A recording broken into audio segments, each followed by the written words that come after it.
खबर जनाई। जाकर दशरथ जी के राज दरबार के मुख्य द्वार पर पहुंचकर सेवकों से बोले कि महाराज को सूचना दीजिए, हम मिथिला से आए हैं और हम अपने महाराज का पत्र आपके महाराज के नाम लेकर आए हैं।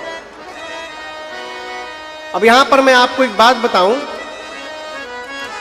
श्री विश्वामित्र जी दशरथ जी से राम लक्ष्मण जी को यज्ञ रक्षा करने के लिए मांग के ले गए थे बक्सर। कहां ले गए थे? जब बहुत दिनों तक राम लक्ष्मण जी बक्सर से वापस नहीं लौटे तो दशरथ जी ने अपने दूतों को बक्सर भेजा कि भाई बच्चे लौट कर नहीं आए, क्या हुआ? तो दूत वापस अयोध्या जाकर बताएं कि राम लक्ष्मण जी ने यज्ञ की रक्षा कर दी है। अब इसके बाद विश्वामित्र जी राम लक्ष्मण जी को मिथिला लेके चले गए हैं। दशरथ जी को यह पता था कि मेरे बच्चे मिथिला में गए हैं, क्या करने गए हैं यह नहीं पता था। जैसे दूतों ने कहा कि मिथिला के दूत पत्र लेकर आए हैं, महाराज समझ गए कि उस पत्र में अवश्य मेरे बच्चों के बारे में कोई सूचना होगी। जैसे महाराज सुने तुरंत दूतों को भीतर राज दरबार में बुलाएं। दूत गए, महाराज अपने चक्रवर्ती सिंहासन पर ऊपर विराजमान है।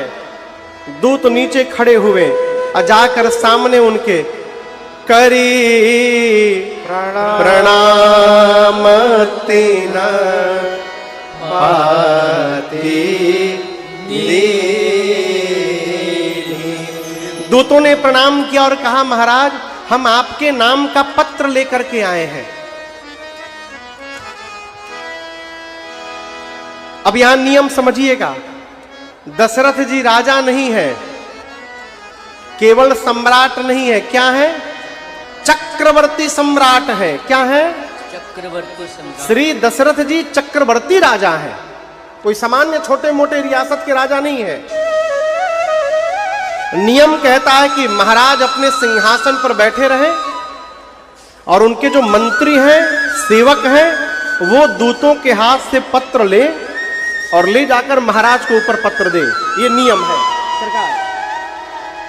लेकिन हम आपको एक बात बताएं, जहां प्रेम होता है ना वहां सब नियम समाप्त हो जाता है, और जहां बहुत नियम होता है वहां पर प्रेम समाप्त हो जाता है।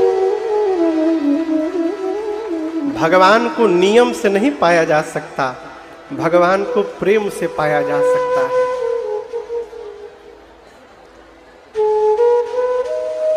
गोपियां कृष्ण के वियोग में रोती रहती थी दिन रात। एक दिन उद्धव जी ने मथुरा में, भगवान कृष्ण मथुरा में थे अभी, कहा कि ये कैसी गोपियां हैं जो रोती रहती, ये कैसा प्रेम है? कृष्ण भगवान ने कहा, यही तो मैं समझाते समझाते थक गया, उद्धव जी एक काम करिए, आप जाकर समझाइए। उद्धव जी गए वृंदावन गोपियों को समझाने के लिए।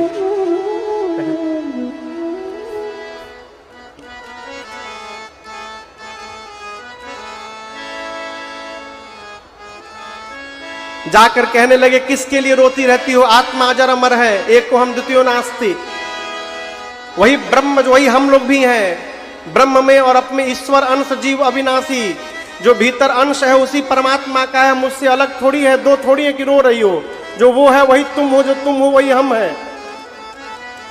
गोपियां बोली, जब वही हम है वही आप है तो आप किसको समझाने आए हैं? अपने आप को। जब वही आप है वही हम है तो आप किसको समझा रहे हैं? अपने आप को। आप जो कहना था कह लिए, अब हम कुछ कहना चाहते हैं। अरे सुनैहा कन्हैया से, सुनैहा कन्हैया से, हमनी के विपतिया। उद्धव जी सुनैहा कन्हैया से,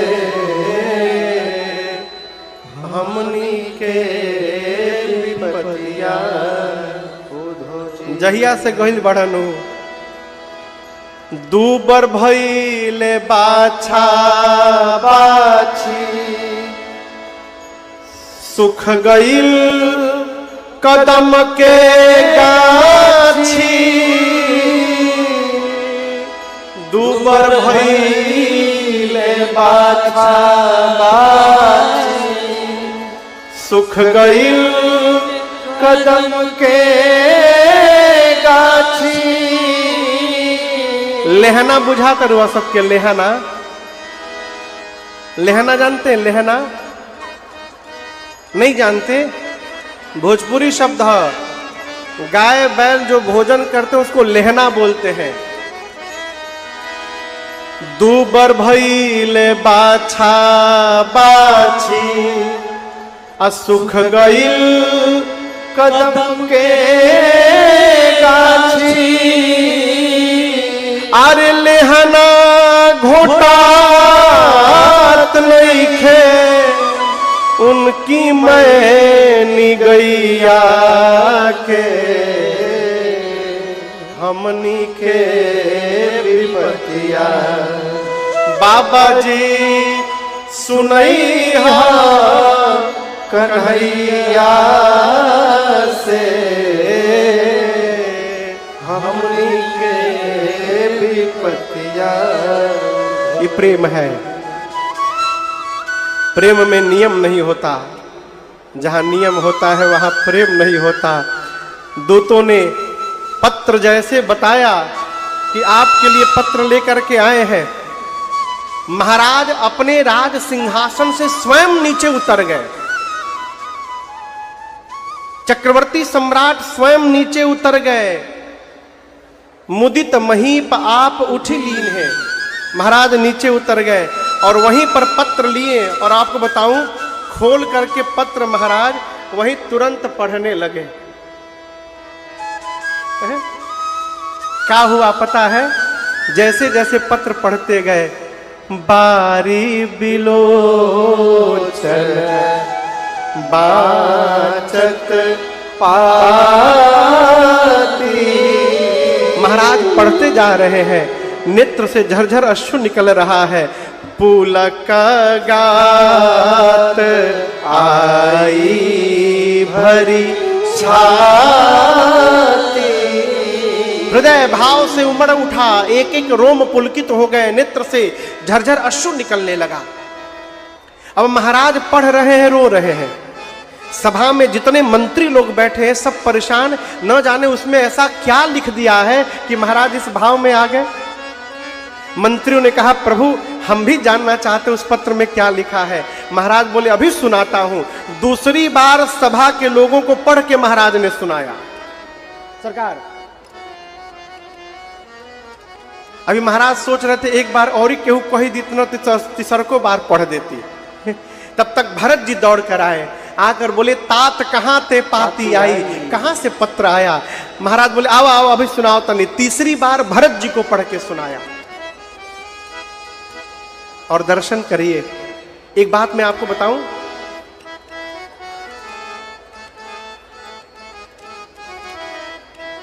हमारे आपके मध्य देवरिया कुशीनगर से सदस्य ताप के आगे शशि मलिन रवि शीतल लागे। दूतों ने ऐसे सुनाया राम जी की प्रशंसा, महाराज गदगद हो गए हो। तुरंत गले से हीरे का हार निकाल कर माला दूतों पर न्यौछावरी लुटा दिया महाराज ने। आज का दूत होता तो उठा के बगली में रख लेता, लेकिन मालूम है मिथिला के दूत क्या किए? उस माले को उठाए, हीरे की माला थी, सिर पे चढ़ाए और ले जाकर महाराज दशरथ के पांव में रख दिए। बोले महाराज हम यदि आज आपसे कुछ भी ले लेंगे ना तो ये अनीति हो जाएगा, अधर्म हो जाएगा। महाराज बोले क्यों? दूत बोले महाराज हम मिथिला से आए हैं, हमारे मिथिला में बेटी के घर का पानी पीना भी पाप माना गया है, अधर्म माना गया है। हम आपसे कुछ लेने नहीं आए हैं। आप जैसे दूतों ने ये बात कही, मिथिला के दूतों की बात को सुनकर अयोध्या के राज दरबार में जितने मंत्री सभा के लोग थे सब एक स्वर में बोले, बोलिए जनक जी महाराज की जय। जनक जी की जय जयकार क्यों? इसलिए कहने लगे लोग कि जिस महाराज के दूत के इतने श्रेष्ठ विचार हैं, उस महाराज का विचार कितना श्रेष्ठ होगा, इसकी कल्पना करके जय जयकार होने लगे। दूतों की सुंदर व्यवस्था करा करके और चक्रवर्ती जी महाराज दौड़ कर गए बताने के लिए। कहां गए बताने के लिए?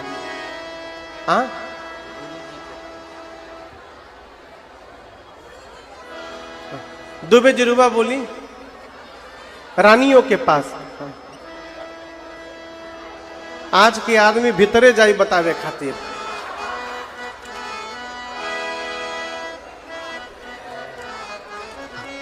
डर बाकी ना। लेकिन महाराज कहां गए? गुरु जी के पास गए। क्यों गए? सोचने लगे यदि उस दिन गुरुदेव, थोड़ा शांति बनवाइए इधर भैया, टोपी बटा तका ही जा, एगो हमरो को दे दे पहन ली, थोड़ा शांति बनवाइए।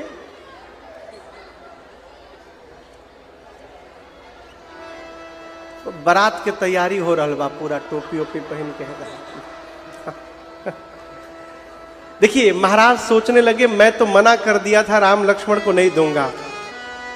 यदि गुरुदेव भगवान उस दिन मुझे न समझाए होते तो मैं राम को न देता, और न देता तो आज मेरे जीवन में ये दिन न आया होता। ये जो सौभाग्य मिला है ये केवल और केवल गुरुदेव भगवान की कृपा प्रसादी से मिला है। इसलिए महाराज सबसे पहले गुरु जी को बताने गए।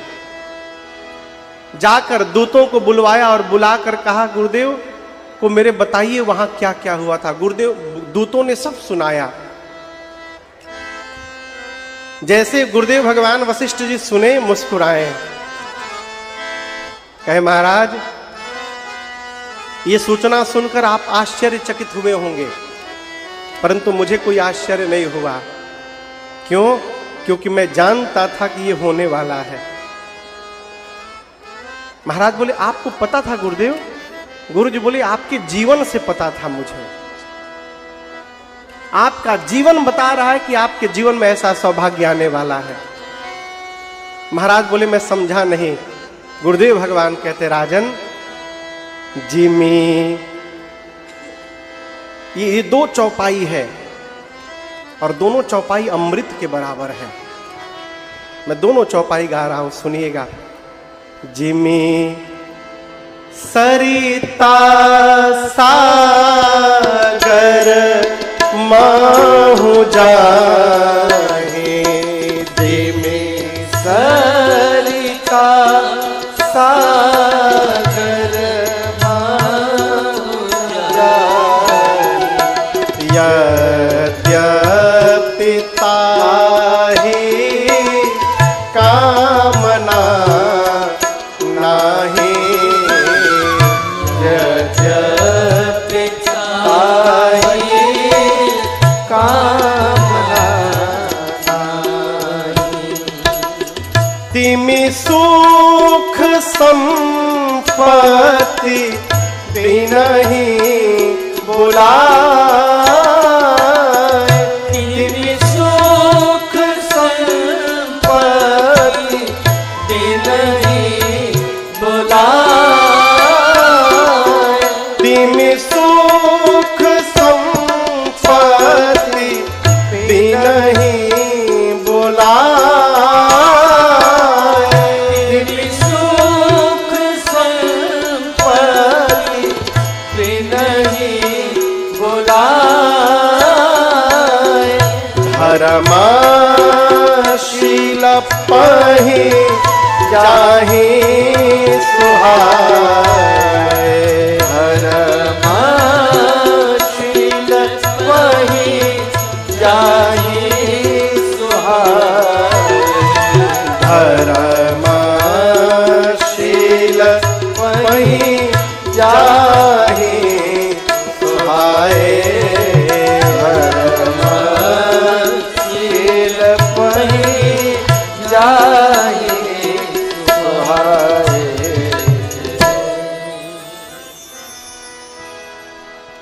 बताइए नदियां कहां निकलती हैं?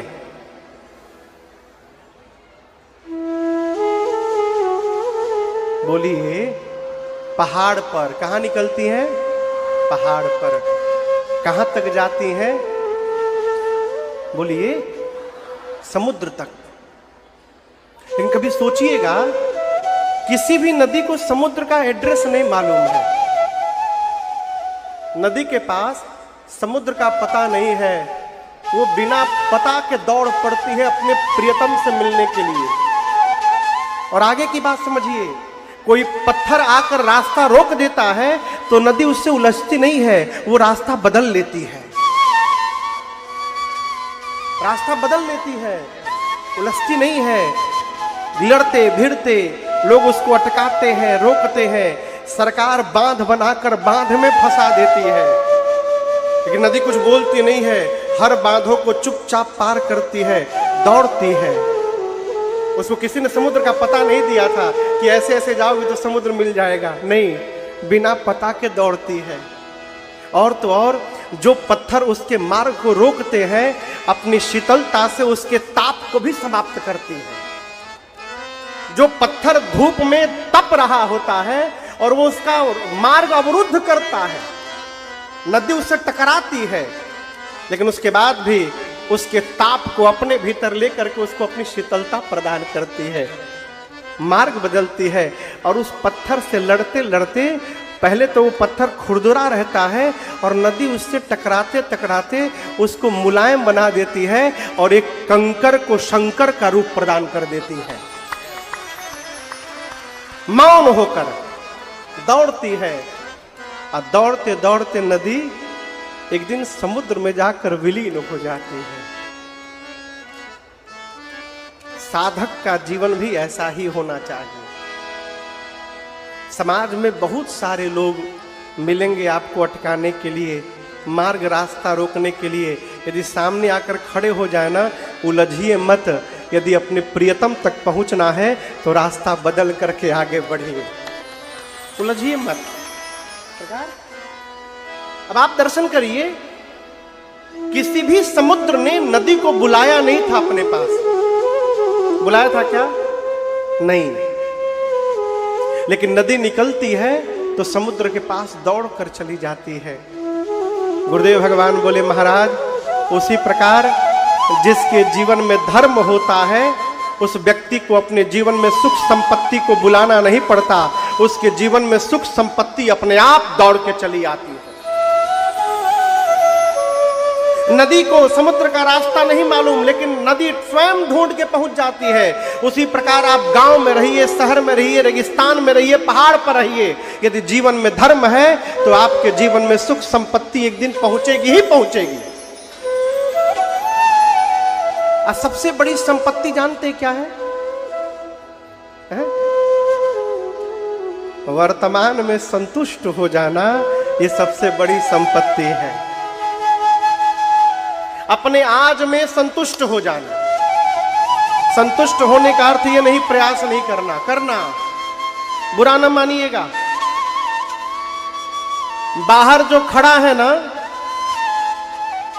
वो परेशान है कि वहां बैठने के लिए क्यों नहीं मिल गया हमको। जो बैठा है वो परेशान है, भीतरा खड़ो हो जाती तो काम चल जाए। भीतर जो खड़ा है वो कुर्सी के लिए परेशान है। नीचे जो बैठा है उस सोफा के लिए, वो जाली में बैठने के लिए परेशान है, वीवीआईपी में। नीचे वाला उधर ऊपर बैठने के लिए परेशान है। हम क्यों परेशान है जानते हैं? हम जहां हैं वहां संतुष्ट नहीं है, और जहां पहुंच नहीं पा रहे हैं उसी की कल्पना करके रो रहे हैं। यह हमारे दुख का सबसे बड़ा कारण है। आज लेट हुआ, बाहर खड़े हैं, कल पहले आइएगा, भीतर बैठिएगा। आज को तो आनंद में रहिए। बैठे के नाम मिलल, एकरा चक्कर में 3 घंटा की कथा गई।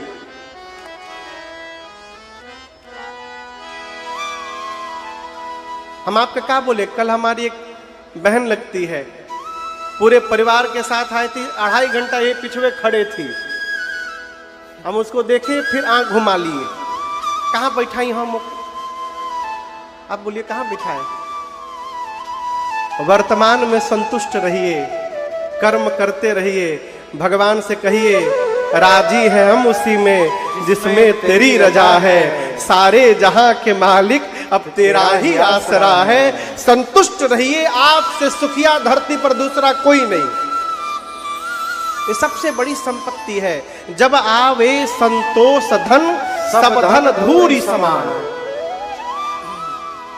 महाराज ने गुरुदेव भगवान को कहा, गुरुदेव आपकी कृपा प्रसादी है।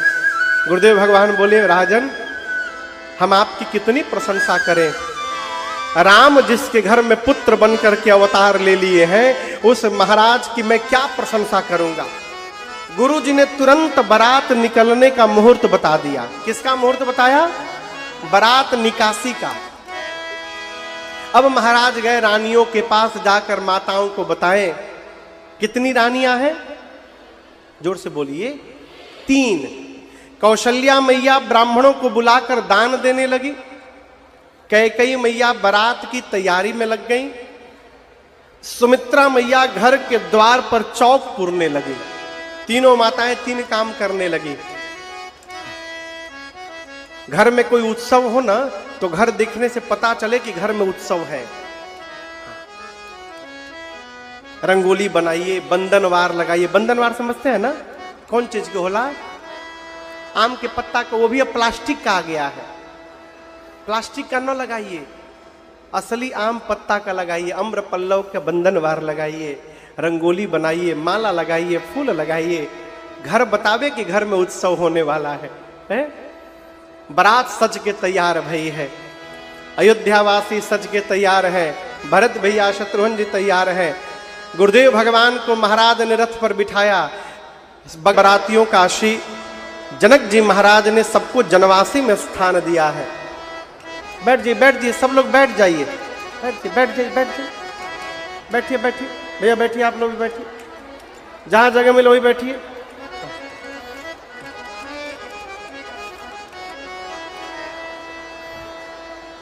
राम लक्ष्मण जी, पता चला कि पिताश्री बारात लेकर के आ गए हैं, तो राम लक्ष्मण जी विश्वामित्र जी के साथ जनवासे में गए। जनवासा समझ रहे हैं? जनवासा समझते हैं का? जहां बारात रुकती है। जनवासे में राम लक्ष्मण जी गए विश्वामित्र जी के साथ। दशरथ जी महाराज ने जैसे विश्वामित्र जी को देखा, तुरंत दौड़कर महाराज ने विश्वामित्र जी को दंडवत किया है। मुनि दंडवत कीन्हा महीपा, बार बार पदरज धरि सीसा। श्री चक्रवर्ती जी ने दंडवत किया, विश्वामित्र जी ने आशीर्वाद दिया। अब इसके बाद राम लक्ष्मण जी ने अपने पिताजी को दंडवत किया है। महाराज ने तुरंत राम लक्ष्मण जी को उठाकर हृदय से लगाया। और गोस्वामी जी कहते उस समय दशरथ जी को ऐसा लगा कि मानो मरे हुए शरीर को प्राण वापस प्राप्त हो गया हो। मृतक शरीर प्राण जनु भेटे। मिथिलावासी ये दृश्य देख रहे थे, इतने भाव में आ गए मिथिलावासी। ब्रह्मा जी से कहने लगे, ब्रह्मा जी आप दिन रात की अवधि बढ़ा दीजिए। इस कथा की रचना लगभग 2024 से चल रही है। 2 साल पहले इस कथा की रचना हुई। भैया बैठ जाइए, के हैं यहाँ के?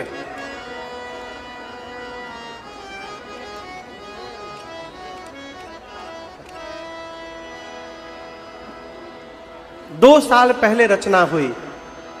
कथा होगी, कथा होगी। मेरे भीतर भी उत्साह था, गोरखपुर में कथा गाने को मिलेगा, अपने गांव के बगल में कथा गाने को मिलेगा। रचना चलते चलते कथा प्रारंभ भी हुई और आज 6 दिन बीत भी गए। अब केवल 3 दिन बचा है। आनंद का समय जीवन से कैसे निकल चला जाता है पता नहीं चलता। मिथिलावासी ब्रह्मा जी से कहने लगे, ब्रह्मा जी बढ़हु दिवसन इसी विधि सन कहई। ब्रह्मा जी आप कृपा करिए दिन रात की अवधि बढ़ जाए। इसका क्या मतलब? अब तक 12 घंटे का दिन था, 12 घंटे की रात। ब्रह्मा जी कृपा करिए अब 24 घंटे का दिन करिए, 24 घंटे की रात करिए, क्योंकि ये जो आनंद का समय चल रहा है ये शीघ्र न जीवन से चला जाए। आप दिन रात की अवधि बढ़ा दीजिए। जहां तहां मिथिलावासी चर्चा करते हैं, इस धरती पर दशरथ जी और जनक जी से अधिक भाग्यशाली कौन होगा। एक के घर में राम जी ने अवतार लिया तो दूसरे के घर में सीता ने अवतार लिया। एक मिथिलावासी ने कहा, देखो जनक जी और दशरथ जी भाग्यशाली हैं कि नहीं हैं ये वो लोग जाने, लेकिन हम लोग बहुत भाग्यशाली हैं। क्यों? इसी शरीर में हम लोग अपनी आंख से सीताराम जी के विवाह का दर्शन करने वाले हैं। हमसे भाग्यशाली धरती पर दूसरा कोई नहीं होगा। सभी अपने अपने सौभाग्य की प्रशंसा करते हैं। इधर रनिवास में सीता मैया की सखियां आपस में बात करती हैं। एक सखी ने कहा कि मुझे पता चला है कि बारात में भी 2 आए हैं। सरकार, बरतियों में 2 जना आइल बालो। 2 कौन? बोलिए बोलिए। भरत जी और शत्रुघ्न जी। एक दूसरी सखी ने कहा कि हम तो इसके आगे का भी जानते हैं, उनमें भी एक सांवला है और एक गोरा है। तीसरी की बोली इसके आगे का हम बता दें। सांवले का नाम भरत है, गोरके का नाम शत्रुघ्न है। चौथी सखी बोली जो हम जानते हैं वो कोई नहीं जानता है। तो तू क्या जानता रू? बोली बाबा जी के साथ जो दोनों आए थे राम लक्ष्मण जी, और बारात में जो दोनों आए हैं, मुझे पता चला है ये चारों खास अपने भाई हैं। अपने भाई हैं चारों खास। सखियां सुनी कि चारों खास भाई हैं, तो सखियां ब्रह्मा जी से प्रार्थना करती हैं, पूरना रे सकल पसारे अंचल विधि बचन सुना ब्याही हो चारे भाई पुरहम सुमंगल गावहि ब्याही हो ब्याही हो चारे ब्याही हो चारे भाई। सखियां कहने लगी, ब्रह्मा जी हम आपसे आंचल फैलाकर भीख मांग रहे हैं, कृपा करिए। बारात भले एक के लिए आई हो, लेकिन आप ऐसा कुछ करिए ना ब्रह्मा जी कि मिथिला में चारों भाइयों का विवाह संपन्न हो जाए, यहां से कोई कुंवारा न वापस लौट के जाए। ब्याहियहु चारिउ भाई यही पूरा हम सुमंगल गावहीं। मुहूर्त निकाला गया। काहे का मुहूर्त? काहे का मुहूर्त? विवाह का। और आपको बताऊं, गोस्वामी तुलसीदास जी ने इस मुहूर्त के चौपाइयों को गांव के विवाह के गीत के भाव में उतर कर